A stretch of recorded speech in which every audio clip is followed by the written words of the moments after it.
All right, guys, let's jump into it.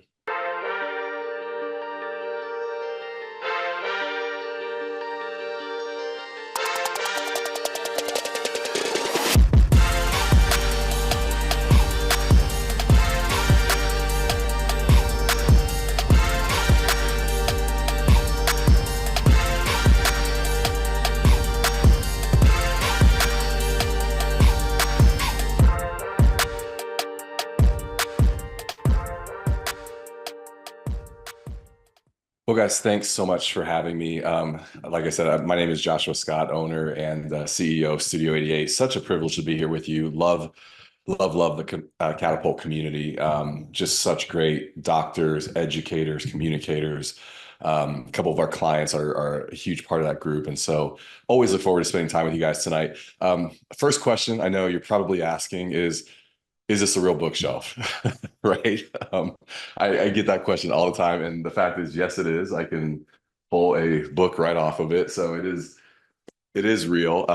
But yeah, I love, I've always enjoyed reading and read a lot, probably 30. I average probably about 3 books a month. So it'll be about 32 to 36 books at the end of the year. And when we built this house, I actually was like, okay, I need a custom bookshelf built because I'm just accumulating, a lot. But the color coordination is really, it's actually super rough. Just kind of one day sat down and put them all in piles and then kind of threw them up here. It looks really pretty. I like it. It makes finding books very difficult.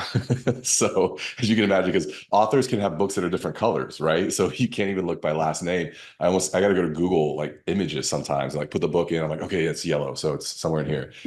But tonight, look, I want to jump into this topic that I love. I love this topic, and for me, it's this was a case study we've done over the past couple of years, and so this is really an educational piece for us. I'm really passionate about bringing education to the dental community when it comes to marketing. I think it's been no secret that dental marketing has not been the greatest over the past 5 to 10 to 20 years. I think some of that is companies we were trying to figure it out, but I think there's a lot of people that probably just didn't care enough about it. And I want to come into the space and help give you the tools, the education, the knowledge to actually make better decisions. Because overall, that's what's best for dentistry is we need to tell a better story. We need to create better marketing in the space. And so that's a lot about what tonight is going to help us to do. And so this $3 million startup webinar was a case study we've been privileged to participate in over the last couple of years. And so tonight, what I want to walk you through is the marketing strategies behind potentially scaling a startup from 0 to 3 million in revenue in 12 months. And so the reason this conversation is important, and maybe you're sitting there, maybe you're a startup, maybe you're not, maybe you're thinking about a startup, maybe you're in an existing practice. I think the case study is the startup, right? What I want to pull out of this is marketing principles that I think can work and can be applied to any practice and honestly any business that's growing, that wants to grow. What I think is really cool with this is when you kind of apply these principles at this macro level to achieve something that's like so big and aggressive and assertive, it really gives you a chance to pull out like, oh, that worked. This did it. These were like, if you wanted to grow something that fast and that assertive, these are principles that were legit, like did it and could do it. And so I think whether you're thinking about a startup, whether you're in a startup, whether you're considering adding an associate, adding ops, adding a location, as long as you're facing a season of growth where you want more control of that, you want to harness that. I know tonight you're going to walk away with some principles that are going to be helpful. And so this case study was with a client, an existing client of ours named Dr. Michael Pappas, and he was launching a practice I'm based here in Columbus, Ohio.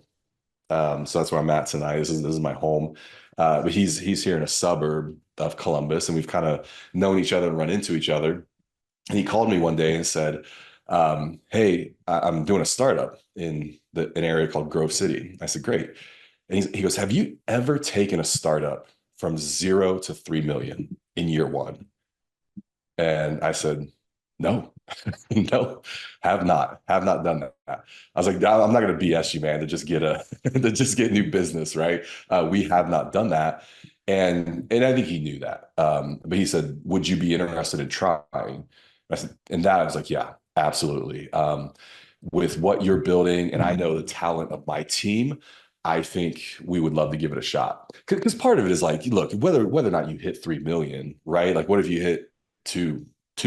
What if you hit 2.4? Well, I mean, what if you hit 3.8? So I don't know that it was as fixated on the number, but just putting together a very assertive growth strategy that could get this practice, because he was basically building a 16 op practice in this area. And he's like, I want this thing to grow. And so what was interesting was this was his third practice. The first two were acquisitions that he expanded and grew and got them into those like 14 to 16 op, kind of bigger, obviously practice, 3 doctor practices. But this was his first startup. And he was doing a ground up building. And so it just felt bigger. It felt heavier. It felt more tense, more, all those things, more serious. And so I remember one time he said, a startup is hard. You've got one impression on the community. I think this is why I was like, hey, why a startup? And he said, I love acquisitions because startups are hard. You've got one impression on the community, you've got zero patients, and you're trying to change the perception of dentistry. And so we started off down the road and said, yeah, man, would love to do this. And our team began to put a comprehensive strategy together for him. So tonight, what I want to do is, now that we've been through the campaign, we built the campaign, we launched the practice, we got 12 months of data analyzing it. My team and I, we sorted through all that to say, okay, if we had to distill this into kind of 3 big principles and what those principles entailed, that's really what this time is tonight. And so I want to walk you through like those 3 principles, play them out. I'm going to support them with data, with some interview footage from Dr. Pappas himself. And then at the end of this, if as we're going, if you have questions, please dump them in the chat. I'm going to leave some time, 5 minutes, 10 minutes at the end. Would love to hear from you on those, whether or not there's something I'm saying or there's general marketing questions. Would love to help you any way I can at the end of this. So continue to, if you think about it, dump it in the chat. Don't wait till the end because you'll forget. We always do that, but just dump them in as we're going, and then I will circle back to those at the end. So, all right.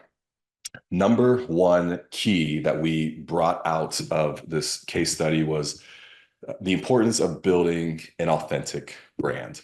Building an authentic brand. And part of this is when you think about building a brand, it's really the foundation of your marketing. It's the story. And so the first question along the way is what we're asking is, okay, like, well, what's the story here? And we really began with this end in mind when it came to Dr. Pappas, like, okay, like what's the story of this Grove City practice, right? Because we want to build a foundation. It's one thing to drive patience and attention through SEO, like aggressive SEO or an ad strategy, and get them over to a web page that is just simply designed to convert into phone calls. It's another thing to drive patients to a digital experience where there's a story being told, and it's a story of how this practice is different and how dentistry is different and how we're serving the community different. And when that happens, now you're creating engagement. And I think marketing for so long, we focused on conversions at all costs and what's the least friction, path of least resistance to a conversion. And I don't know at the end of the day that that's always a win for us. When we talk about wanting ideal patients in the practice, we're really talking about patients that share values with us, that trust us, that come in with higher trust and that values alignment. So when we're presenting treatment, they're like, yes, you're the right doctor, you're the right practice for this. And so that's not always about just getting a quick conversion. That's about engagement. And so this was about how do we build a web experience, a brand that actually fosters engagement and creates engagement, not at the sake of a conversion, but at the sake of getting a patient's trust and values. And so Dr. Pappas said we needed to be able to build a brand that told the patient, maybe you haven't been to the dentist in a long time. We're here to help you. We're not here to judge. We're not going to scare you. We welcome everyone. And so our team, through some of our discovery process and interviews early on, we actually built out this tagline, smiles for everyone. And it became the storyline, the narrative of Grove City Smiles. Even part of the practice there, you can see it, Smiles for Everyone begins here. And I know a lot of times we can overlook something like this as very simple, very rudimentary, right? Like very like, is that even important? It's a tagline. But it really begins the narrative. And so when somebody sees an ad or they see a social media piece or a placement or they land on the website and it starts with Smiles for Everyone, it's meant to be a hook. It's meant to be engaging. It's meant to build trust. And then the whole story is told consistently from that narrative. And so that's part of building a brand. I'll let him talk about it a little bit more here. If you truly are doing a startup, I have to believe that you have a vision, right? You have this internal feeling of why you're doing it, right? Why you don't want to buy something and you want to do it on your own. Going in, I didn't have the vision fully crafted. I knew, like we knew kind of what that was, but we couldn't articulate it. And when we went through the process with your team, it came out and we're like, oh my gosh, like it was so simple. It was there right before our eyes, but we couldn't define it, and you helped us define it through the questionnaires, through the phone calls, and then starting to get into it. And you guys pressed us a little bit like, hey, we got to define this in these ways. If you didn't do that, we wouldn't have done it ourselves. I mean, that's just the reality. We're good at a lot of things in discipline, but some of that was not on our radar. Yeah, yeah. We love our startups for exactly that reason. I tell the team it's not just about marketing and dental practice. This is coming alongside an entrepreneur who has a vision, who has a dream, and helping them like visualize that and articulate that. And so we feel like that's part of our responsibility and our role in that process.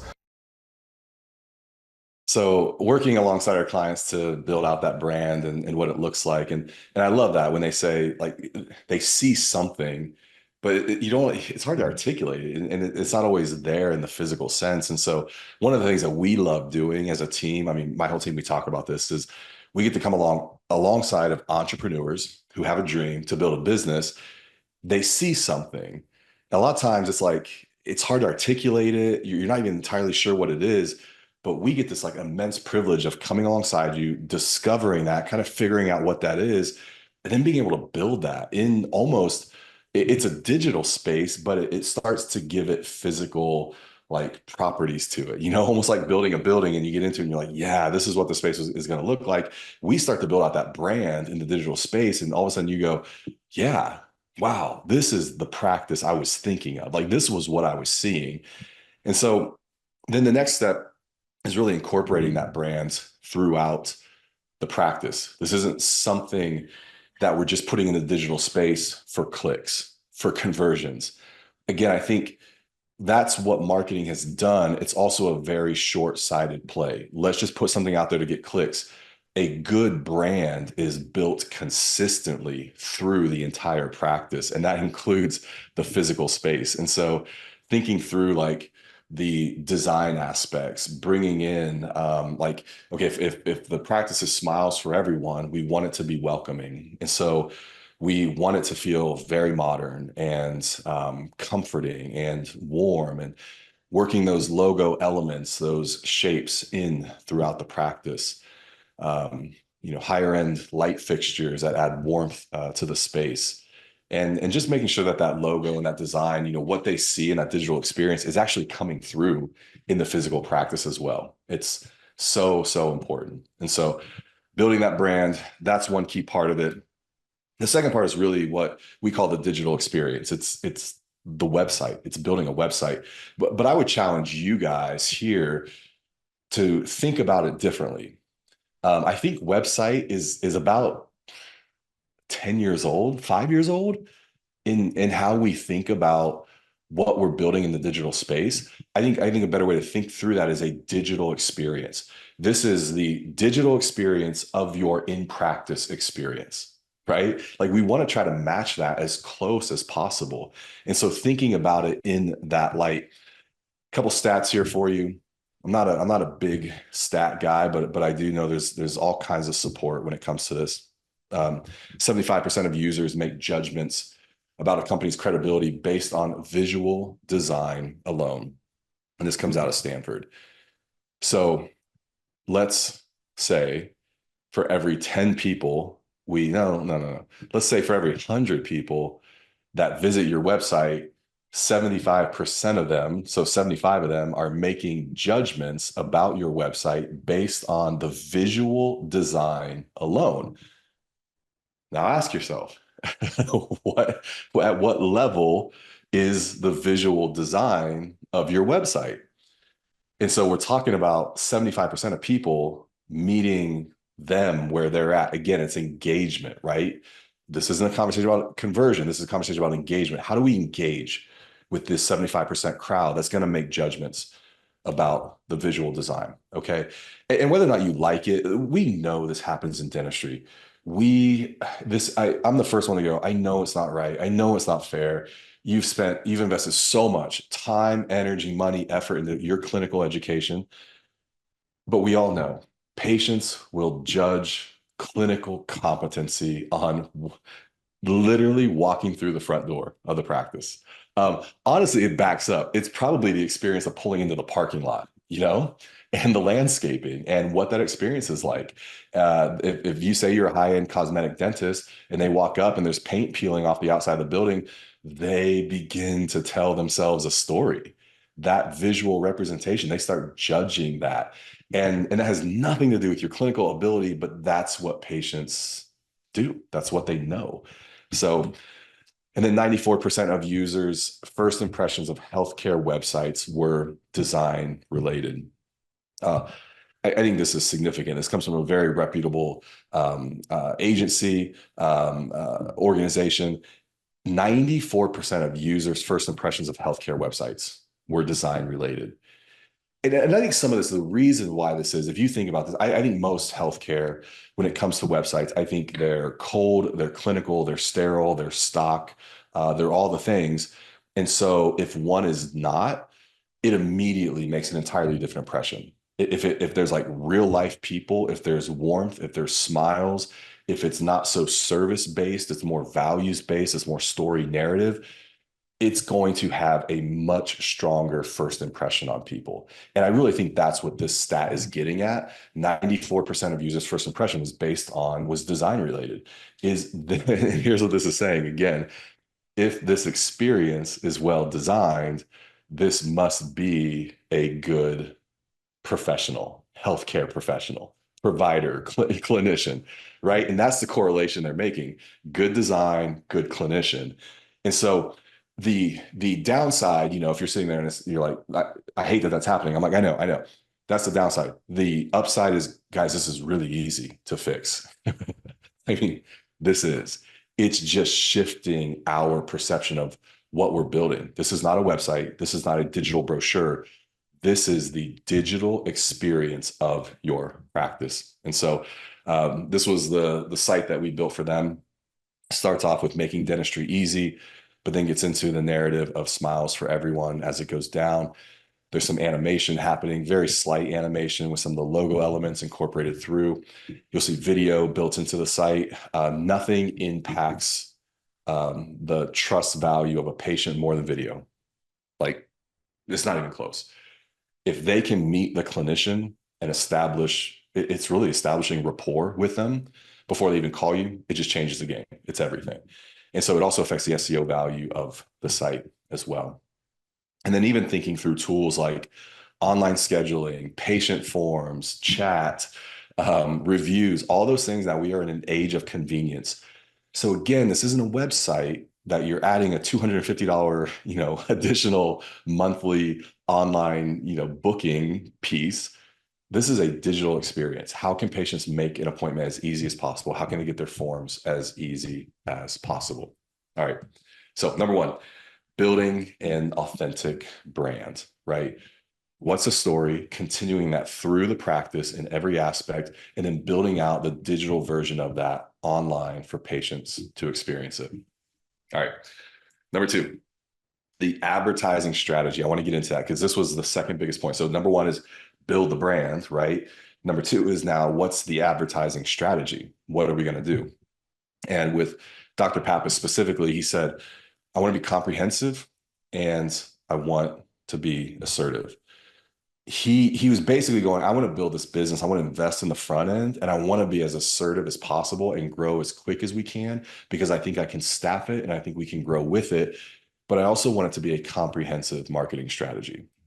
Walk me through like that strategy of going, okay, we want this practice to really take off from the start. What were some of those big marketing strategies? We looked at it as like a subscription service. That's how we look at the new patient game. The quicker we get them into hygiene, the quicker we capture them and we have recurring revenue over time. Yeah. So we were willing to go very aggressive early on Yeah. to obtain that patient. Then we looked at, okay, how do we get in front of them, right? Top of mind. So mailers, the digital, we do things in the community as well, right? Like it's kind of fun because I grew up playing sports, but like we got the football field, Okay. we got the baseball diamond, we sponsor like the high school baseball gala. So we do things in the community too. So it's a comprehensive approach. It's not just one thing, but digital definitely dominates the day. You talked about hygiene as a subscription model, which I love because the most valuable companies right now, I mean, they're SaaS products, they're subscription products, right? Investors want companies that have subscription because it's recurring revenue. I don't know that a lot of people look at dentistry like that. When did that kind of occur to you? Practice 2, we started to realize it because in the first 2 practices we really had to grow them, right? We had to obtain patients. It was hard, but once we had them, it was easy because we knew we had a good product. So we going into the startup, we're like, well, we can bleed for 3 years, or we can accelerate this thing, right, in the first 12 months, which ended up paying off, and it worked. Yeah. You know, it was a hypothesis that worked. Yeah. No, I love it, and there's so much here because I think when you shift your thinking like that, then the goal is get as many in as possible because you're starting those subscriptions. And you would see like a Netflix or a streaming service, right? Like at the beginning when they launch, it's Disney Plus. Get as many subscribers as possible because you're kickstarting that subscription platform. So getting these new patients in, you're considering, okay, I'm going to spend X, but you're considering the lifetime kind of long-term ROI of a subscription model and leveraging that against it. Oh, absolutely. That's the whole theory, and it works as long as you have a good product and you make the patient happy. Really, really interesting take on it there, right? And I know that this, I would actually love to hear your comments on dentistry as a subscription model. I don't know that we always think about it like that. I think it's a really interesting concept. I've had dentists push back on it for sure. They don't like that. And then some completely embrace it. And regardless of, and I would love to just get your thoughts as a side note, just kind of for how I feel about it, just your viewpoint and perspective. I think regardless of that, his approach was let's build hygiene first because those patients, like, let's create that relationship. Let's create a home, a dental home for them, because now that ties them to the practice. Now we're not talking about a one-off marketing expense. Now we're talking about a long-term investment. And even if that investment is a big chunk up front, it's gonna pay off. Maybe not at the 6-month mark, but maybe at the 12-month mark when they come back, maybe at the 18-month mark, maybe at the total treatment over 24 months. Now we've got a 5x, 8x return on that investment. And so knowing there's gonna be a bigger investment up front, it's gonna start to build as we go. And so some of that becomes a patience game as well. And so I would tell you one of the big keys, and we're gonna jump into this, but probably the biggest key to any growth of this size is going to be a digital advertising campaign. It just is. And I run into people every week at conferences all the time that say, Josh, digital ads didn't work for me. I tried Google pay-per-click. It didn't work. I tried Facebook ads. It didn't work. And I'm like, I get it. That's cool. But yet I work with practices like this all the time. And that growth is entirely fueled by those ad campaigns. And I joke sometimes because I'm like, we have these tools. It doesn't mean that tool in your hand, we know how to get a return on it. It's like putting a microphone in my hand. What's that microphone worth? If I started singing to you right now in a microphone, what's that worth? That's worth zero. You guys are, trust me, you're not going to pay to hear me sing, right? So that microphone in my hand is not worth anything. You might actually pay me to stop. You might. So I might make some money on it. Put a microphone in the hand of Taylor Swift. What's that worth? $1 billion. Right? I mean, her Eras tour is the first tour ever in history to gross $1 billion. And then that was a bit ago, and it's still going. So she's shattering records. A microphone in her hand, she knows what to do with it to get value from it. And I would challenge you on digital ads to think about it that way. It's a powerful tool. I want to talk about it. I want to show you some keys here. And maybe it wasn't that digital ads or Google ads or Facebook ads didn't work. Maybe it was we just didn't know how to leverage it at the time. We didn't know how to use that tool. So we're talking about 40,000 per month, because sometimes even when I tell people this, they're like, "You're talking about like 40,000 overall?" And I'm like, "No, it's 40,000 every month." So I think we started there officially. But give me like why, because that's a big number. Like we're routinely talking to clients about 1,500 a month, and they're like, "Well, what's the return that I'm going to get for that?" Right? So you're starting at 40 grand. Like that's a whole different mindset. Tell me about that. So the way we built the practice is we truly can treat almost every patient, unless medically compromised. There's some cases we say no to, right? Yeah. But we know, hey, we can harness this. So then it became this question of, all right, how does Google Ads work? It's simple. It's bidding. This is just, who has the bigger war chest? Yeah. To an extent, yeah. Right? So we knew like, hey, we could dominate digitally and block out a lot of other practices if we just went hard in the beginning, okay. Right? We want to be at the top of the page every single time because we have capacity. Mm-hmm. If we didn't, we wouldn't. But it works. It works. I'm, now everyone out there can just go and, employ this strategy, but I don't know if everyone also has the war chest to do it. Or the guts to do it. Oh yeah, because in the beginning, like it's hard, right? Yeah. Like you take losses, you take L's early on this, right? Like because you're spending the money, the patients are getting booked. Even if they get booked right away, some of that treatment doesn't show up for 2 or 3 months. Yeah. But the snowball effect happens. Yeah. And then you start really harnessing the value of each patient that you've got, and it offsets the marketing costs. That's the thing. It's like, yeah, we spent 40 grand a month, but guess what? Like percentage wise, it's really low now, and we're very cash flow positive. So I'll show you this chart, and I'm the first one to go, hey, 40,000 a month is pretty shocking. Like it is. And to be honest, this is the graph. It averaged more 45 to 48 a month and hit as high as almost 60, or it did. So $60,000 in 1 month invested in this is a Google ad campaign only. Like that's it. So, and you can see from this chart here, the campaign started to ramp up in the second half of March 2022, about 30 days before we knew the practice was going to open. And some of these peaks and valleys here you'll see is that investment shot up to over 50. And all of a sudden they fill out like the next 60 days of appointments and they're booked. And he opened the practice with 6 ops, 6 of the 16 built, okay, to open the practice. So invest about 50,000, all of a sudden booked out for 2 months with new patients. And so he says, hey, like pull the ad spend back. I just pulled the trigger on building out 5 more ops. So we're like, great. The ad spend pulls back and then starts to ramp back up once those next 5 ops come online. A couple months later, like you can see, then the ad spend kind of levels out at about 45, 48. And then he realized, and then those 5, so now we're at 11 ops, those get filled out. And he says, I'm going to pull the trigger on the next 5. And then once those went online, we ramped it up again. That's where it hit 60 in December of 2022, and then got those full and began to come back down on that. So that's the spend. So just hang with me for a minute, because obviously it's a big spend, and I know you're like, Josh, that's awesome. I don't have 50 grand a month to spend on marketing. I 100% get that. I am not like, that's not lost on me. So what I want to kind of go into is it's not about the amount, but it's also kind of the concept of, if you did spend 50 a month for a year, that's a $600,000 investment.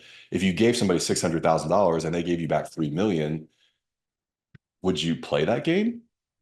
And that's what I really want to get down to, is the investment and the return on investment, and how long would we play that? So if we look at new patients here, this is the trend. So you'll see right away is April, I believe they opened was about 131 new patients in their opening month. And then you can see how it begins to scale up. And even the 2 points when they get to 11 ops and then they get to 16 ops in October and kind of February. Once those ops kind of peak with those amount of new patients, with that spend peaking as well. Cost per acquisition. So this is how much it was costing to get those new patients in the door. And you can see right at the start there in April, I mean, it was costing $400 for those Google new patients. So let's say he was spending $40,000 getting 100 new patients. That's $400 a new patient. That's a lot. That's a lot for Google. We don't like to see it that high. I like to see it at about 250, even pushing more like to 200. But one of the caveats here was they were missing too many calls. So he was resistant to online scheduling and didn't have phones staffed adequately enough, mostly with enough people, but also kind of after hours and looking at analyzing peak hours. And so when he saw this data and the Google acquisition cost being so high, he immediately implemented online booking, immediately implemented another person to handle calls during peak hours. And you can see how that cost to acquire a new patient literally plummeted the next month. It got sub 200, which I love. And then it kind of bounces back up to about 200. But they, on average, for every new patient coming in from Google is costing about $200. And then last graph here, you'll see estimated patient revenue. So, in April with those 131 patients, they drove about $120,000 of revenue. And then you can see how it goes up. These are the patients that are coming in from marketing that I just showed you per month and the revenue that they were driving throughout those months as well. So we just kind of looked at the practice. We're like, how many patients can we handle? And then we were like, okay, let's do the math on it. Okay. We know, hey, if it costs, we're pretty conservative. Like, hey, if it's $250 per patient, how many patients do we want? Let's figure out the budget on this. We backed out of all of that. And we're like, how many can we handle a day? One hygienist, two hygienists, one doctor, another doctor, and we just kept ramping it from there. So you just reversed engineered that. Take a conservative number, like what if we're going to spend $250 a patient and we need 100 patients a month? That's $25,000. That's real objective. Yep. And that's just how you looked at it. And then we track on the flip side. We track like, all right, we had this many new patients. What did we produce off of that? Yeah. Right, to make sure that we're doing our side of it, because. Yeah. If we're not able to treat those patients, then we got to go back to you guys and be like, look, these patients that came in off what we think were these ads, like we can't, there's no value there, right? Like, let's get rid of those ads and focus on this type of patient. Yeah, okay. And so, guys, what I want you to walk away from here, this is a major principle right here. And I think if you walk away with this more than anything else, it's going to be the most powerful thing is investing in Google ads, digital ads, it's an algorithm. And so you're just it's actually not an algorithm, it's a formula. So what you're trying to do here is create a formula. And once you have that, it's powerful. Now you can scale that up or down. So just, do that math. Like I said, like what if you were sitting here and go, Josh, I would love an extra 10 new patients a month. And maybe it's more, but let's just keep the math simple. And I said, great. On Google right now, I mean, your area, it's going to fluctuate a little bit, but let's say that's going to be $250 per new patient. That math is real easy. That is, well, what's 250 times 10? It's $2,500. So if I said, okay, 10 new patients is going to cost you $2,500, we can get that, and that grows the practice. And you're like, okay, great. Now I'm where I need to be, but now I'm going to bring on an associate. I really need to get another 25 to 30 new patients a month. Great. We've got a formula. Like, we know how to do that. So if 10 of them cost 2,500, then we know 30 of them are going to cost 7,500 a month. And that's the power of these metrics, these analytics when it comes to digital ads. Now, look, if you said, oh, I spent $1,500 a month in Google and I got nothing, or I got one, there's a lot of factors here, okay? I'm working with a practice right now in the New York City area, and this practice is missing, they're using Mango for their phones, which I love. If you guys don't have analytics on your phones, call answer rate, voicemail, missed calls, peak times, peak days, all that, man, it's a tool that I would not practice without anymore. but one of their practices was missing 48% of the calls coming in. And so I get in the mango and I'm like, all right, all right. And I take it back to the leadership team. I'm like, guys, here's the thing. And the other thing I knew was they had a 55% pre-appoint rate. So hygiene patients are coming into hygiene, and they're only reappointing 55% of them. So let's say you spend $1,000 in marketing. 48% of that is wasted because those calls are not even being answered. So now your investment plays like $520, right? And then out of that, half of those patients aren't even getting pre-appointed again. So it's almost like that 520 now plays like $260. So if you said I spent 1,000 and I got one patient, and it was a crappy patient, I'm kind of like, yeah, that sounds about right, because we're minimizing the effect of that investment because the systems aren't in line. And so look, there's a lot more to it. How the calls are being answered, right? And all that stuff. And there's a lot of nuances and a lot of things to troubleshoot, but just wanted to give you why that could break down, but also how powerful that formula could be. All right, a couple extra slides here. So we also did a Facebook campaign, Facebook, Instagram. So you can see here, actually, let me go to this slide first. So this was the actual campaign spend. So you see it ramped up there to about 2,000, then it goes up to 3,000, gets to about 4,500, and probably averages out maybe like $3,800 per month. Okay. Now, if I go back to, here's are the impressions they were getting correlated to that. 400,000 up to 800,000 up to over 1 million impressions. So watch this. Let me go back. So February of 2023, they spend, let's call it $3,200 in Facebook, Instagram ads. That same month, they get 1.2 million impressions to like people that saw their branding. Now, I know you're like, dude, Josh, their impressions on Facebook, like they're probably scrolling by. And I'm like, I know. There's still a ton of value in people seeing your brand. Basically, Facebook's going 1.2 million people got an impression of your brand. Okay, now watch this. So this is back to the ad campaign. So they spent 3,200 that month. We're focused on February of 2023. Here were clicks. So clicks to the website. So people that saw the ad, stopped on it, clicked on it, went over to the website. So that same February, 3,200 clicks to the website. So they spent about 3,200 and they got 3,200 clicks. So here's what I would ask you. If I told you, give me $3,000 and I will get 3,000 people to come into the front door of your digital experience, look around and go, huh, okay. And look, a lot of them walked back out the front door, but they had an amazing, like, positive experience on your website. Facebook users aren't always going to buy right then. This is an amazing deal. And I think we miss this sometimes. $3,000 got you 3,000 people in the front door of your digital experience. And this is happening every single month. That is going to start to convert at a very high rate once patients become ready, once they tip, once they contact you. So the Google ads are driving and converting the patients. The Facebook ads are bringing people in the front door of your digital storefront, looking around and going, this is a great looking practice. So number 2 was the advertising strategy, right? So we build a strong brand. We have, in this case, an assertive advertising strategy.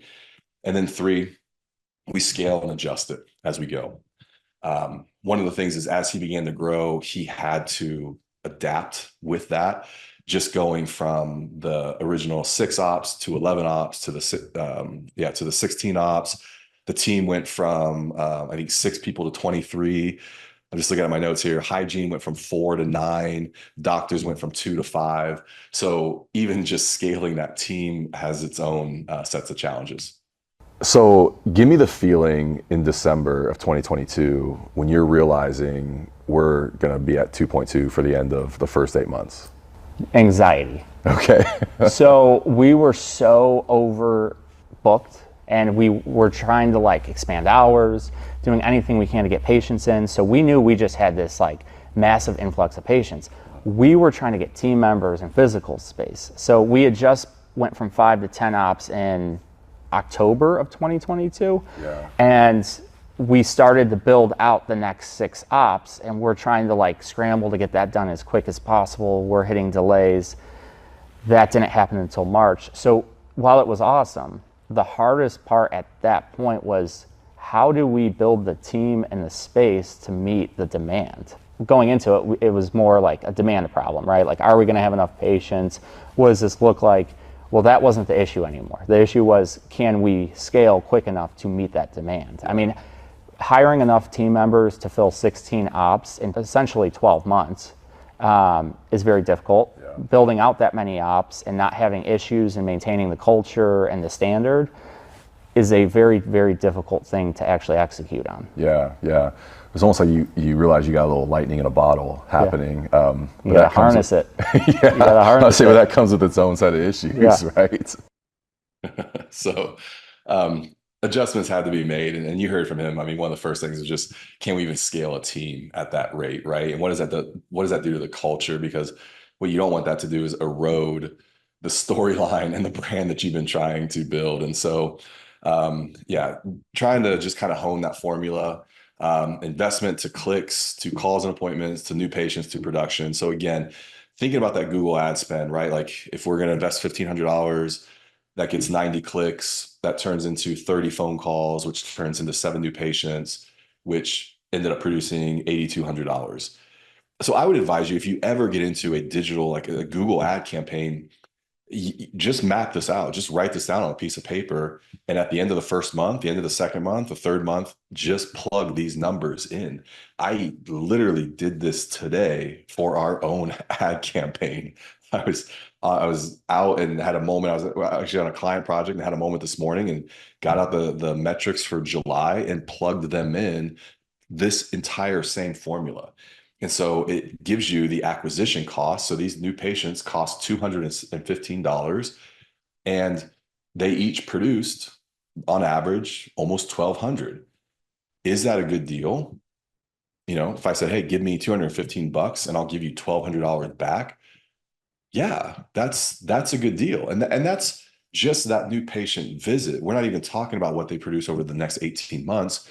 We're not talking about lifetime value. We're not talking about the friends and family that they refer. This number shoots up real fast. This is a very short-term, short-sighted metric, but it works. And so now we have power in being able to scale something. Now we can take our marketing control in our hands.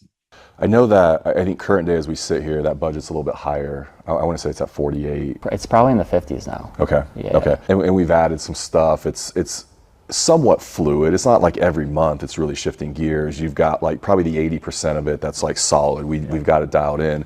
You mentioned you could put some emergency stuff in there, shift to that. There's a dental implant budget. How have you, as it's gone, in your mind, what's been the strategy to kind of diversify that and put it in different areas? Looking at like who we have on the team and where we need that. So we ramped up hygienists. Like, we went from, what did we go from? 4.5 to 9 in less than 2 months. We were like, we need new patients. We need good patients for hygiene. You like legit need new patients. Yeah. It was weird because we hired 2, and then like 2 came in through like referrals of employees, and they were really good team members. And our thing is, we never say no to like good people. Yeah. We will bring you on, we will make it work. Yeah. But then I was like, oh shit, like I have all this hygiene capacity, we gotta pivot. So then, you know, we've been kind of venturing out into like some specialty services, implants, IV sedation, which is a really cool thing that we've gotten into. So we've kind of said, hey, let's start the budget here. Like, let's throw, you know, $1,500 a week at this thing. Let's track it. Let's see how many patients we're getting. Are we filling sedation schedules? And if we are, we can expand the number of days of sedation, and then we can expand that budget. So a little bit of it's trial and error. Yeah. You got to like pay attention to it, but it's cool because when you track that data and you see it, you can make better informed decisions and you feel in control of it. Yeah. You know, that helplessness feeling we were talking about goes away really quick. Yeah, no, you're proving out the formula. And so if you don't have like a history of it or data, like let's say IV sedation, yeah, go into it $1,500, $2,500 or whatever. prove out that formula. What does that get you? Okay, we're getting, for something like that, it's going to be lower phone calls for sure. But okay, we're getting 8 phone calls. It's turning into 2 patients coming in, and we're treating one of them. Okay, well, what's the revenue from that? Well, now you've got that formula, and so you can play that out and say, okay, well, if we want more, do what you did with new patients, reverse engineer it. So one of the things we had going on there is there was an emergency campaign ad spend. When you're just even talking about keeping doctors busy, especially in a new practice, an emergency campaign is not a bad idea. What's interesting here is if it spikes up, and I said, why do you think it spiked up? They added a bunch of doctors right here, and hygiene was full, right? The Google ads was filling hygiene, and he pulled the trigger on, I think it was like 2 doctors came in, and he said, Josh, hygiene's full, but I want to get these doctors production. And so we ramped up the emergency spend. You'll see implants here. These actually started later because this was March of 2023, so almost an entire year later. Again, the thinking here is hygiene's full, the practice is growing. Let's increase production now per patient. And so investing in an implant campaign kind of took a dip because I think there was a doctor transition there and then came back up and stabilized. So using even services to kind of time some of those seasons, based on capacity, is hygiene full, or do you have doctor availability? Do you have hygiene availability? Though answering those questions. So third principle there was scaling and adjusting. So we build a strong brand, we build an advertising campaign, and then as we grow, we scale and adjust it. This is foundational marketing right here. Those 3 principles, but this is how it played out in a very aggressive kind of macro environment. And so the results from April, he opened in April 2022, so to March 2023, which is the full 12-month period, they actually finished at 3.2 million in revenue. This wasn't production, this was collections, actual revenue. Here's the other thing that I think was crazy is first kind of full calendar year from January 2023 to December 2023, they finished at 5.4. And so one of the things he told me is he said he would have built out all 16 ops at first because and they would have blown 3.2 million away. That was their limiting factor. But obviously, man, that's a tough, it takes some courage to build out all 16 ops at once. So got some closing observations here, and then we'll open it up for some questions. I'm the first one to tell you $3 million is not the point. It's not. In fact, I think $3 million for most of us would be not a good plan at all.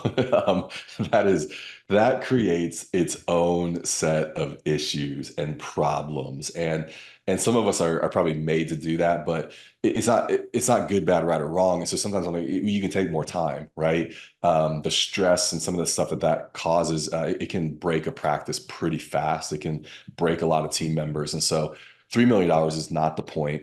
What I wanted you to take away from here is maybe some tools and some formula, some insights that could be applied.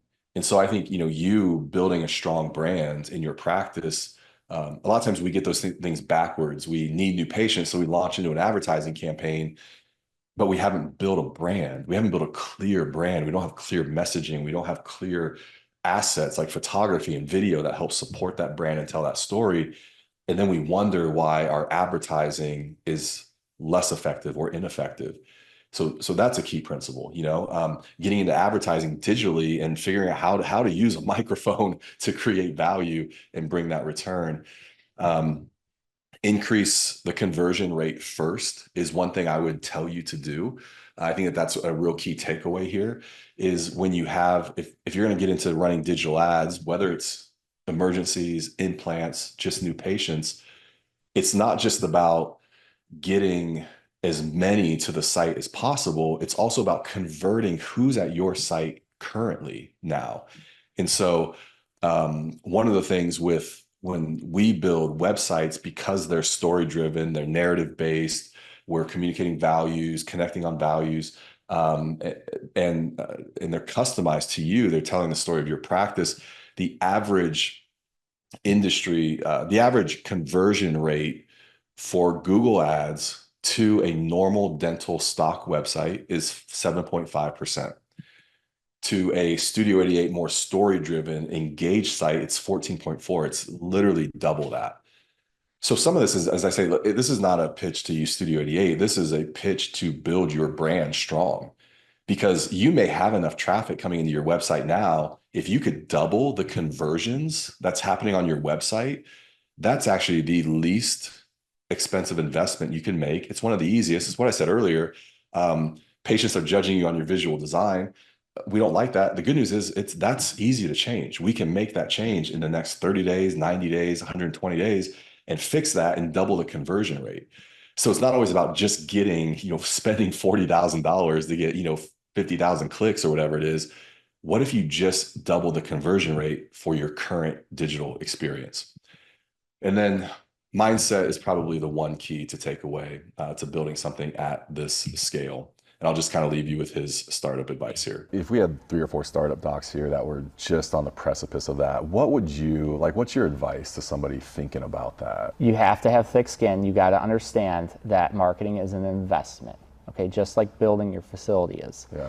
You're going to have to put money into it. You're going to have losses for a little bit. You're going to have to sacrifice. You have to have patience with your team and the practice, but you have to market. You have to market. If you don't have patience, none of the rest of it matters. This isn't just like magically they just walk in the door, you hang the shingle.